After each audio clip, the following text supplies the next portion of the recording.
오늘 우리에게 주시는 하나님의 귀한 말씀은 시편 94편의 말씀입니다. 시편 94편. 시편 94편입니다.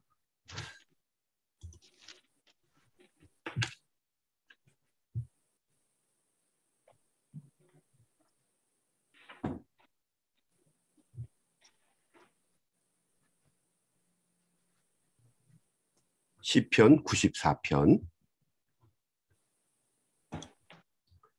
한 절씩 돌아가면서 교독하겠습니다. 여호와여, 복수하시는 하나님이여, 복수하시는 하나님이여, 빛을 비추어 주소서. 세계를 심판하시는 주여, 일어나사 교만한 자들에게 마땅한 벌을 주소서. 여호와여, 악인이 언제까지 개가를 부르리이까? 그들이 마구 짓거리며 오만하게 떠들며 죄악을 행하는 자들이 다 자만하나이다. 여호와여, 그들이 주의 백성을 짓밟으며 주의 소유를 곤고하게 하며 과부와 나그네를 죽이며 고아들을 살해하며 말하기를 여호와가 보지 못하며 야곱의 하나님이 알아차리지 못하리라 하나이다. 백성 중에 어리석은 자들아, 너희는 생각하라. 무지한 자들아, 너희가 언제나 지혜로울까? 귀를 지으시니가 듣지 아니하시랴. 눈을 만드시니가 보지 아니하시랴. 백성을 징벌하시는 이 곧 지식으로 사람을 교훈하시는 이가 징벌하지 아니하시랴. 여호와께서는 사람의 생각이 허무함을 아시느니라. 여호와여, 주로부터 징벌을 받으며 주의 법으로 교훈하심을 받은 자가 복이 있나니. 이런 사람에게는 환난의 날을 피하게 하사 환난을 위하여 악인을 위하여 구덩이를 팔 때까지 평안을 주시리이다. 여호와께서는 자기 백성을 버리지 아니하시며 자기의 소유를 외면하지 아니하시리로다. 심판이 의로 돌아가리니 마음이 정직한 자가 다 따르리로다. 누가 나를 위하여 일어나서 행악자들을 죽이며 누가 나를 위하여 일어나서 악행하는 자들을 칠까? 여호와께서 내게 도움이 되지 아니하셨다면 내 영혼이 벌써 침묵 속에 잠겼으리로다.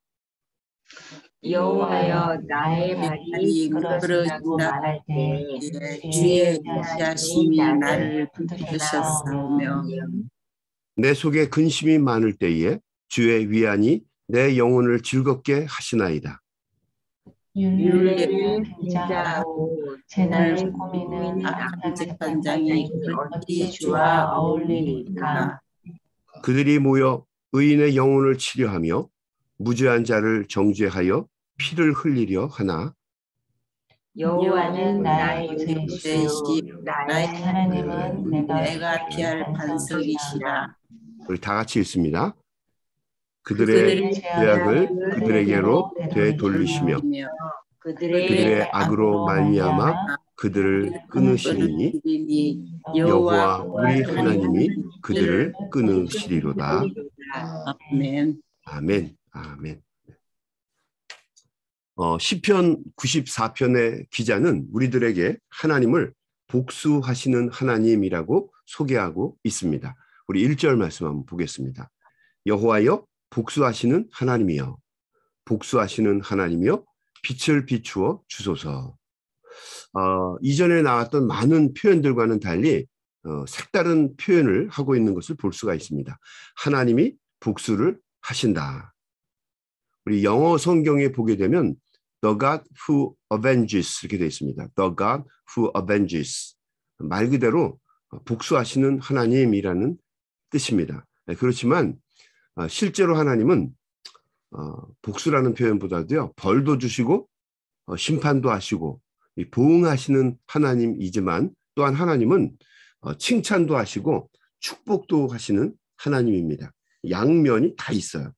악한 자들에게는 악을 행한 그대로 갚아주시는 하나님이기도 하고, 또 반대로 칭찬받고 선한 일을 할 사람의 한 사람에게는 역시 축복도 하시는 분이다라고 하는 거죠. 그런데 이 시편 94편에서는 부정적인 측면에 초점을 맞추어서 하나님은 심판하시는 하나님, 복수하시는 하나님이라는 표현을 사용한 것입니다. 그러나 우리가 알아야 될 것은 하나님은 복수도 하시고 체벌도 하시고 또 동시에 축복하시기도 하시고 칭찬하시기도 하시는 하나님이시다라고 하는 것입니다. 그래서 하나님은 진정한 의미로는 하나님은 그대로 갚아주시는 하나님, 우리가 뿌린 그대로 행한 그대로 갚아주시는 하나님이다라고 하는 뜻입니다. 2절 말씀은 좀 더 자세하고 쉽게 설명을 해줍니다. 2절 말씀 한번 볼까요? 세계를 심판하시는 주여 일어나사 교만한 자들에게 마땅한 벌을 주소서. 그죠? 심판이라는 용어를 이번에는 대체해서 사용했습니다. 악한 자들을 벌 주시는 징벌의 의미를 강조해서 사용한 말입니다. 하나님은 우리가 심은 그대로 거두게 하시는 분이십니다. 선을 심으면 선을 거두게 하시고 또 반대로 악을 심으면 악을 거두게 하시는 분입니다. 하나님은 1.1핵도 거짓이 없습니다. 또 만홀히 여기지도 않죠. 여김을 받지도 않으시죠. 속지도 않으시는 분입니다. 무릇 사람이 뿌린 그대로 거두게 하시는 분입니다. 그래서 하나님은 신실하신 하나님이십니다. 사람들은 속일 수 있고 또 사람들은 뛰어넘을 수 있을지 몰라도 하나님을 그렇게 할 수는 없다는 것입니다. 신약 성경의 갈라디아서 6장 9절은 우리에게 이렇게 이야기를 해줍니다. 우리가 선을 행하되 낙심하지 말지니 포기하지 아니하면 때가 이름에 거두리라. 때가 되면 하나님은 반드시 거두게 하신다는 거죠. 그러므로 우리가 선을 심다가 변화가 없고 똑같은 거 계속 반복하는 것 같이 느껴진다고 해서 낙심하고 절망해서 야 이렇게 사는 거 의미가 없구나 이렇게 생각하지 말라는 거죠. 뭐 악을 행한다고 해서 이렇게 해도 괜찮은데 그러면서 여기 타협할 필요도 없다는 거죠. 때가 되면 반드시 그대로 거두게 하시는 분이다라고 하는 거예요. 하나님은 우리가 심은 그대로 반드시 거두게 하시는 분인데 왜 우리가 그 결과를 보지 못하는가? 그런데 우리가 곰곰이 생각을 해보면 충분히 목격할 수 있는 시간이 온다는 거예요. 근데 왜 우리는 그것을 못 봅니까? 뭐 여러 가지 이유가 있겠지만 첫째는 유심히 보지 않기 때문일 겁니다. 그냥 잊어버리고 포기해버리기 때문에 악한 자는 악한 열매를 거두고 선한 사람은 선한 열매를 거두는데 그 결과를 보지 못하는 겁니다. 유심히 보지 않기 때문이에요. 그냥 잊어버리기 때문이고 중간에 포기해버리기 때문입니다.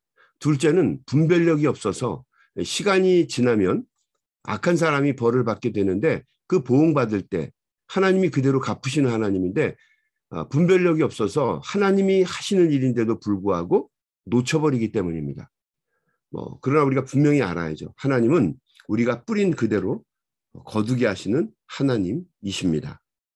시편 94편의 기자는 그래서 하나님을 복수하시는 하나님, The God who avenges, 하나님은 복수하시는 하나님, 보응하시는 하나님이다라고 달리 표현을 한 것입니다. 하나님은 특별히 악을 행한 그대로, 악행을 그대로 보응하시는, 갚으시는 하나님이십니다. 여러분 우리가 잠언이나 시편을 보게 되면 반복되는 말씀 중에 하나가 어리석은 자는 말하기를 하나님이 계시지 않다라고 이야기한다는 겁니다. 하나님이 계시지 않다. 왜 하나님이 계시지 않다고 생각하는가? 우선은 하나님이 보이지 않고 또 하나님을 염두에 두고 살지 않기 때문이기도 하고 또 하나님께 관심을 두고 살아가지 않기 때문에 하나님이 우리가 뿌린 그대로 갚으시는 하나님이라는 것을 모르는 것이다라고 하는 거죠. 여러분 그러나 우리가 기억해야 될 것은 하나님은 분명히 계시고 우리의 일거수일투족을 감찰하시고 그래야 심판이 가능하지 않겠습니까? 그리고 마지막에는 그대로 갚아주시는 심판하시는 하나님이시다라고 하는 것입니다. 이 시편 94편의 기자는 이렇게 이야기합니다. 3절 여호와여 악인이 언제까지 개가를 부르리이까. 계속해서 같은 표현을 반복해서 사용하고 있죠. 악인이 언제까지 개가를 부르리까? 개선가를 부르겠냐? 승리의 어떤 환호성을 올리겠느냐라고 하는 얘기입니다. 4절 볼까요? 그들이 마구 짓거리며 오만하게 떠들며 죄악을 행하는 자들이 다 자만하나이다. 눈꼴셔서 못 보겠다는 겁니다. 오만하게 죄악을 저지르면서도 그냥 희희낙낙하는 거 더 이상 못 보겠다는 얘기입니다. 5절 여호와여 그들이 주의 백성을 짓밟으며 주의 소유를 곤고하게 하며 6절 과부나 나그네를 죽이며 고아들을 살해하며 말하기를 여호와가 보지 못하며 야곱의 하나님이 알아차리지 못하리라 하나이다.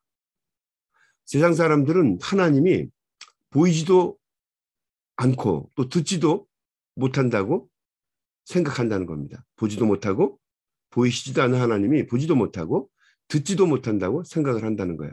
그래서 사람들이 볼 때는 조심조심해서 하는 척하고 위선으로 살아가지만 남이 보지 않을 때는 엉망진창으로 산다는 거죠. 하나님 따위는 염두에 두지도 않고 살아간다는 겁니다. 그래서 3절에 기록된 말씀처럼 악하게 사는데도 불구하고 승리의 개선가를 부르는 것처럼 보이기도 하고 또 4절에 나오는 말씀처럼 망령되이 아무렇게나 짓거리고 오만한 말을 하면서 온갖 죄악을 다 저질러도 상관이 없는 것처럼 보인다는 거죠. 5절 말씀에 보면 한 수 더 떠서 하나님의 말씀대로 살려고 하는 자를 망하게 하고 괴롭히기도 한다는 거예요. 6절 말씀에 과부와 나그네를 죽이기도 하고 고아를 살해하며 그러니까 약한 자, 의지할 것 없는 사람들을 심히 괴롭히기도 한다는 겁니다. 그리고는 이렇게 말한다는 거죠. 말하기를 여호와가 보지 못하며 야곱의 하나님이 알아차리지 못하리라. 하나님이 보지도 못하는데 어떻게 아시겠느냐? 뭐 그러면서 악하게 산다는 거예요. 여러분 어떤 때는 이 말이 상당히 설득력 있게 들리기도 합니다. 그렇죠? 정말 그러네. 뭐 그런 생각이 들어요. 그런데 시편 94편의 기자는 단호하게 말합니다. 9절에 이렇게 선언하죠. 8절과 9절에 백성 중에 어리석은 자들아 너희는 생각하라. 무지한 자들아 너희가 언제나 지혜로울까. 귀를 막으신 자가 듣지 아니하시랴. 귀를 지으신 자가 듣지 아니하시랴.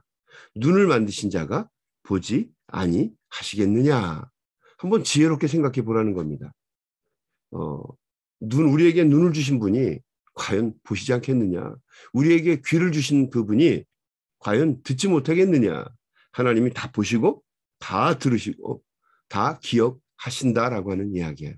여러분 하나님이 보시고 들으시고 다 기억하신다는 이야기입니다. 여러분 야곱의 아들 요셉이 애굽의 종으로 팔려가서 보디발이라고 하는 시위대장의 집에 권력자의 집에 몸종으로 살아가게 됩니다. 요셉은 그렇게 험한 삶을 살게 되면서도 자기를 보시고 감찰하시는 하나님 앞에 진실하게 살려고 노력을 합니다. 남이 어떻게 보든 상관하지 않아요. 그래서 보디발의 아내가 자신의 옷깃을 붙잡고 유혹을 해도 거부하고 도망치다가 결국 감옥에 갇히는 신세가 되고 맙니다. 최고 권력자의 부인이 어떻게 보면 이 요셉은 보디발과 지내는 시간보다 그 아내와 지내는 시간이 더 많았을 겁니다. 그런데 보디발의 아내의 요청을 거절한다. 이건 여러분 쉬운 일이 아닐 겁니다. 그러나 그는 끝까지 하나님의 법도와 율례대로 살게 됩니다. 그 때문에 하나님은 그의 반석이 되어주시고 산성이 되어주시고 구원의 뿔이 되어주시고 환난 날에 만날 피난처가 되어주십니다. 물론 감옥에 갇히기도 하고 이루 말할 수 없는 긴 시간 동안의 수모와 고통이 얼마나 많았겠어요. 여러분 한번 생각해 보세요. 요셉을 따라다니는 이야기가 얼마나 많았겠습니까? 뭐 감옥에서 죄수들 사이에 또 심지어는 간수들 사이에 또 바깥에 나와 있는 사람들에게 별의별 말을 다 들었겠죠. 저놈이 주인의 아내를 욕보이려고 했던 놈 맞지? 이런 이야기 얼마나 오래 들었을까요? 여러분 한번 생각해 보세요. 굉장히 힘든 시간을 요셉이 보냈을 겁니다. 그럼에도 불구하고 요셉은 하나님에게 포커스를 맞추고 살았어요. 왜냐하면 하나님은 칭찬하시는 하나님이기도 하고 또 반대로 보응하시는 하나님, 오늘 표현말로 얘기하면은 avenges, 복수하시는 하나님이라고 하는 것을 믿었죠. 그래서 하나님에게 포커스를 맞추고 살았고 결국에는 하나님께서 요셉을 애굽의 최고의 통수권자로 세우시는 은혜를 누리게 됩니다. 그리고 그를 통해서 근동 지역 전체에 있는 나라와 민족들을 다 구원하시는 대업을 이루셨습니다. 이런 분이 하나님이라고 하는 거죠. 하나님이 왜 못 보시겠느냐? 하나님이 왜 못 듣겠느냐 하는 것입니다. 하나님은 그대로 보고 들으시고 기억하셨다가 그대로 징벌하시는 하나님이라는 것입니다. 우리 10절 말씀을 보겠습니다. 뭇 백성을 징벌하시는 이, 그 지식으로 아신다는 거예요. 사람을 교훈하시는 이가 징벌하지 아니하시랴. 그대로 갚아주신다는 겁니다. 11절, 하나님께서는 사람의 생각이 허무함을 아시느니라. 여러분, 하나님이 우리를 다 아십니다. 우리를 보시고 우리의 말을 들으시고 하나님께서는 다 기억하시고 우리가 한 그대로 갚으시는 분이다라고 하는 것입니다.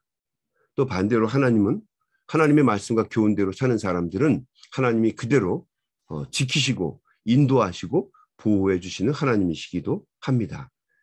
12절, 여호와여 주로부터 징벌을 받으며 주의 법으로 교훈하심을 받는 자가 복이 있나니 이런 사람에게는 환난의 날을 피하게 하사 악인을 위하여 구덩이를 팔 때까지 평안을 주시리이다.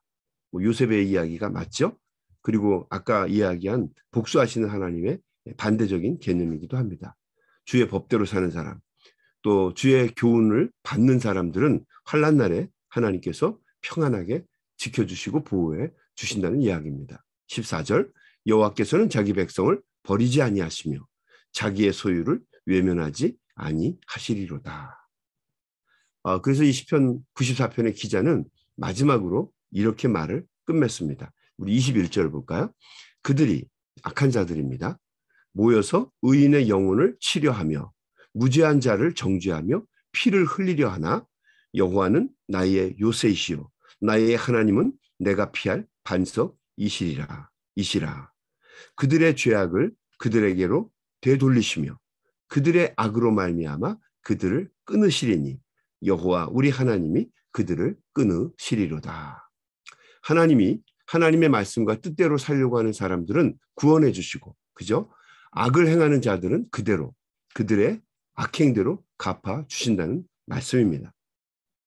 여러분, 이 말씀대로 그러므로 우리가 2022년에 살아갈 때는 하나님이 보시든지 또 보시지 않든지 또 사람들이 어떻게 평가를 하든지 어떻게 말을 하든지 여러분, 우리 시편 처음 시작할 때 나눴던 말씀처럼 마틴 루터의 말처럼 하나님 앞에서 코람데오, 또 하나님과 함께 꿈데오, 코람데오, 꿈데오, 하나님과 함께, 그죠? 하나님 앞에서 하나님과 함께 코람데오, 꿈데오, 하나님과 함께 살아가는 마음으로 살아가야 한다는 거죠. 신실하신 하나님이 여러분 결국에는 그대로 갚아 주실 것입니다. 하나님만 바라보면서 끝까지 주어진 삶을 잘 감당할 수 있게 되기를 바랍니다. 저희 어머니 쪽으로, 저희 어머니는 유시성을 가지신 분인데요. 저의 어머니 쪽에 우리 친척에서 있었던 일이라고 해요. 우리 그 할머니 한 분이 예전에 아들이 하나 있으신 분인데 6.25 때 남편도 잃어버리고 또 피난을 가다가 남쪽으로 내려가다가 논두렁에 버려진 사내 하나를 보게 되었습니다. 내 새끼 먹을 것도 없는 판국인데 지금 이 판국에 남의 새끼까지 거둘 수 있는 게 아니잖아요. 버려진 고아들이 얼마나 많고 지천을 분별하지 못하는 정말 어린아이들, 딱한 아이들이 얼마나 많았겠습니까? 근데 어린 핏덩이가 너무너무 불쌍해서 그 길거리에 버려진 아이가 너무너무 불쌍해서 자기 또래 아이하고 똑같은 거예요. 그러니까 여러분, 당시 어머니들의 마음이 똑같지 않습니까? 어쩔 수 없이 자기 새끼도 있지만 그 자기와 똑같은 그 아이와 똑같은 연령에 있는 새끼 또 하나를 보니까 버릴 수가 없었다는 거예요. 그래서 불쌍해서 발걸음이 떨어지지 않아서 결국 그 아이를 데리고 왔다는 거죠. 근데 그 당시에는 먹지 못하니까 젖도 나오지 않고 또 이 아이 둘을 여자 홀몸으로 건사하는 게 쉽지가 않잖아요. 그래서 고민하다가 결국 그 아이를 논두렁에 버리고 그래 내 새끼나 잘 길러야지 뭐 그렇게 생각을 하고 그리고 내려갔다는 거죠. 하나님께서 이 아이 그냥 다른 사람이 꼭 발견하게 하시고 목숨 부지하게 해주실 거야. 스스로 자위하면서 그리고 갔다는 거죠. 그래서 이 아이 그냥 그 사람들이 발견할 수 있도록 볕단 위에 따뜻하게 놓고 그냥 그리고 갔다는 거예요. 자려고 하는데 잠이 오겠습니까? 잠이 안 오죠. 애 우는 소리가 자꾸 들리는 것 같고 그래서 자다가 일어나서도 하나님 용서해달라고 기도도 하고 뭐 근데 생각을 해도 도무지 견딜 수가 없다는 거예요. 그래서 다시 돌아가서 그 새벽 시간에 그 볕단 사이를 뒤집어 헤쳐보니까 아이가 그대로 있는데 죽지 않고 그대로 있는 거예요. 탈진해서. 그래서 그냥 울다가 이 아이를 다시 데리고 와서 결국 힘들고 어렵지만 정말 죽을 고생하면서 두 아이를 기르게 되었다는 거죠. 그런데 이 할머니의 나중에 인생을 보게 되면 이 할머니에게 보람과 긍지가 되어준 아들이 자기의 몸에서 난 생자가 아니라 바로 그 거두어 기른 아이, 그 아이가 이 할머니에게는 큰 기쁨이 되고 감동이 되었어요. 이 아이가 나중에 그 유지담 판사라고 하는 대법관이 되었습니다. 그래서 이 아이가 없었으면 이 할머니도 굉장히 힘들게 살았을 거라는 거죠. 반면에 뭐 자기 몸에서 태어난 아이는 뭐 크게 되지도 못했지만 반면에 그 피난길에서 거두어들인 이 아이는 법관이 되어서 정말 대한민국을 이끌어가는 사법계에 아주 유능한 큰 대법관이 된 거죠. 그래서 하나님이 이 할머니가 저에게 한 번은 이런 얘기를 해주신 적이 있어요. 하나님은 1.1핵도 거짓이 없는 분이라는 거죠.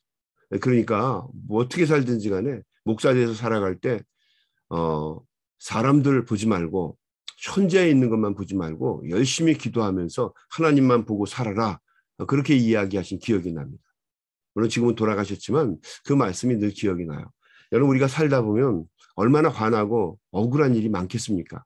분하고 원통한 일이 많겠죠. 억울하고 답답하고 속상한 일이 참 많을 겁니다. 그러나 그렇다고 해서 뭐 화를 낼 수는 있겠지만 뭐 악하게 살아서도 안 되겠고 하고 싶은 대로 살아서도 안 될 겁니다. 잘 추스려서 성도는 성도의 삶을 살아야 되고 하나님이 기뻐하시는 삶을 살아야 합니다. 반드시 하나님께서 우리를 붙잡아 주시고 우리의 일을 보시고 우리가 뿌린 그대로 거두게 하실 줄로 믿습니다.